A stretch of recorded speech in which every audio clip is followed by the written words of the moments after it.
DHS Secretary Kristi Noem is on the road meeting with angel families whose loved ones were killed by an illegal immigrant. Alexis McAdams is live in Bakersfield, California, exclusively traveling along with the Secretary. Good morning, Alexis.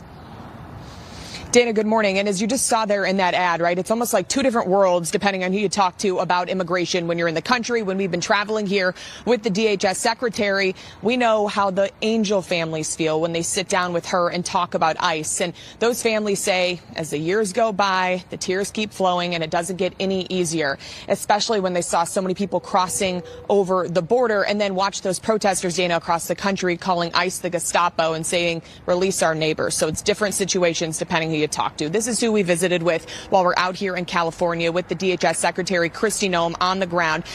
This is Agnes Gaboni. She tells me that she just doesn't understand what's going on still in this country with so much pushback against ICE. She's one of many angel families meeting with Secretary Noem. So her son, Dana, Ronald De Silva, was murdered when he was only 29 years old here in California.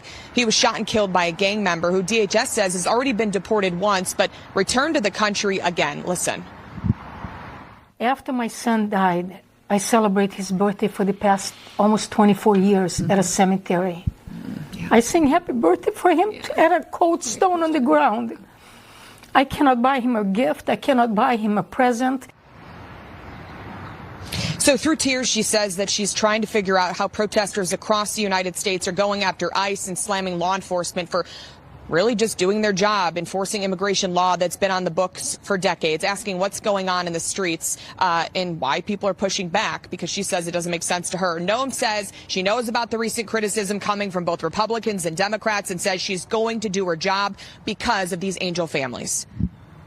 Do you think hearing her story and you coming out and shining a light on Ronald and other families, do you think that will change their minds? Yeah, I think that people that hear Agnes's story will stop for a minute and think, okay, so maybe what these ICE officers are trying to do is protect families. And if it causes them to stop for a moment and think about the millions of people in this country that have been victimized by illegal aliens, why do those illegal criminals get to have priority over these families? Noem says she's not going to quit, Dana, and will continue on for these families and for Agnes. Back to you.